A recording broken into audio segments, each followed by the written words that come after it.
The internet is absolutely on fire right now, and if you thought the political drama in Nigeria had reached its peak, you clearly haven't heard the latest bombshell that just dropped from Abuja.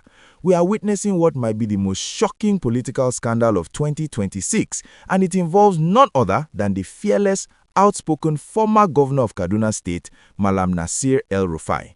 The headline you saw is not a drill. It is not a rumor. The federal government has officially moved against El-Rufai, and the Department of State Services, the DSS, is not finding this situation funny at all. We are talking about serious, heavy charges that could put the former governor behind bars for a very long time. Let's get right into the gist because you need to understand exactly how we got here. It all started on Friday, February 13, 2026. Nasir El-Rufai was a guest on Arise TV's primetime program.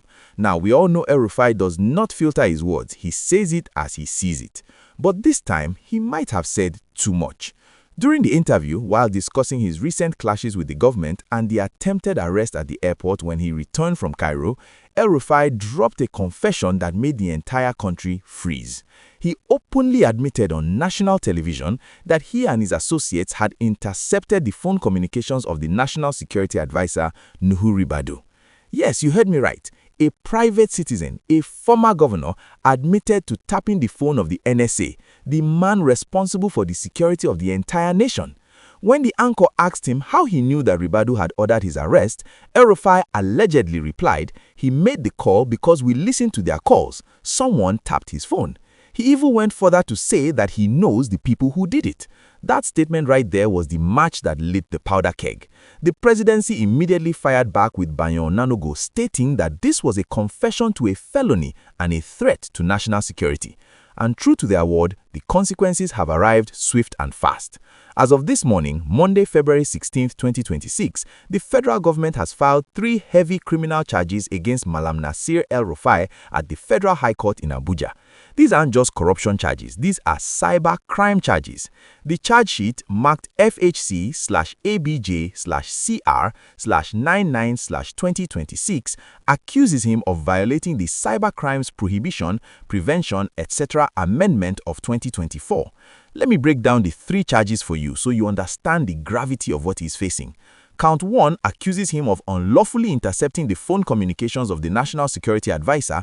Count 2 says that even if he didn't do it himself, he admitted to knowing the individuals who did and failed to report them to the relevant security agencies, which is a crime under Section 27, Bracket B of the Act.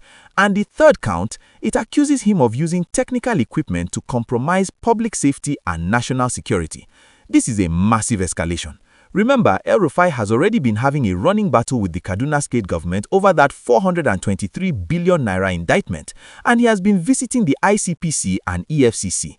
But this new case with the DSS is a different ballgame entirely.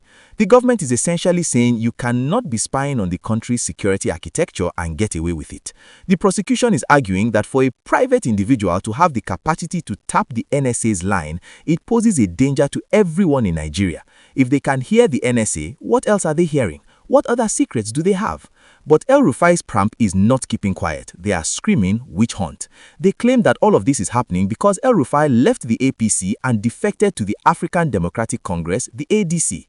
They believe the government is terrified of his political influence ahead of the 2027 elections and is using every agency from the EFCC to the ICPC and now the DSS to silence him. Just a few days ago, we heard reports of his associates like Aisha Galadima being arrested in Kaduna.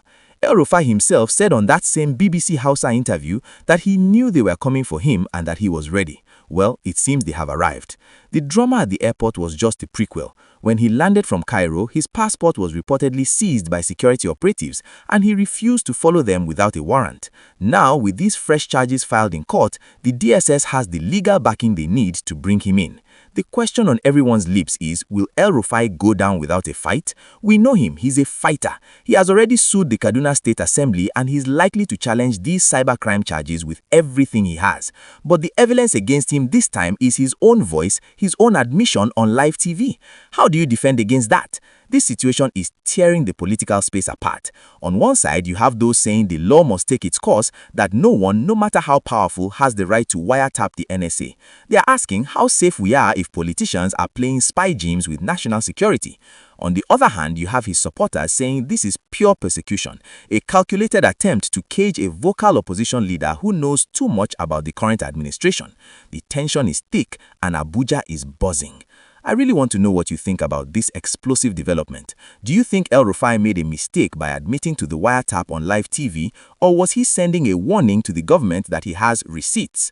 And do you believe these charges are genuine efforts to protect national security, or is it just 2027 politics playing out early? Please drop your thoughts in the comment section below. I read all of them and I want to know where you stand.